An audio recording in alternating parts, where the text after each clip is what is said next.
এই বিজয় বাংলাদেশের বিজয়। এই বিজয় আমাদের যে অভূতপূর্ব গণতান্ত্রিক উত্তরণ হয়েছে তার বিজয়।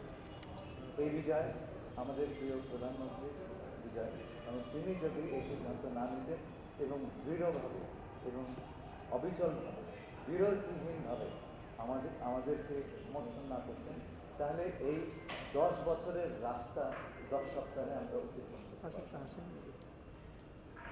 আমাদের পররাষ্ট্র মন্ত্রণালয়ের সকল কর্মকর্তা বিদেশে যারা আছেন বিভিন্ন দূতাবাসে নিরলসভাবে কাজ করেছেন।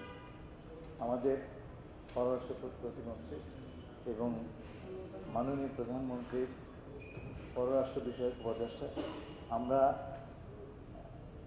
যে টিম স্পিরিটে কাজ করেছি এই বিজয়ের পেছনে তার অবদান ছিল বিপুল। এই বিজয় আমরা বাংলাদেশের ভবিষ্যতের কাছে উৎসর্গ করছি।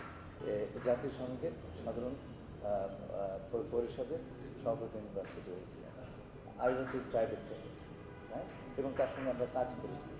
উনি 2 পদেই পূর্ণকালীনভাবে কাজ করতে পেরেছেন। সেই সময় সেটি ইন্টারনেট পূর্বযুগ ছিল।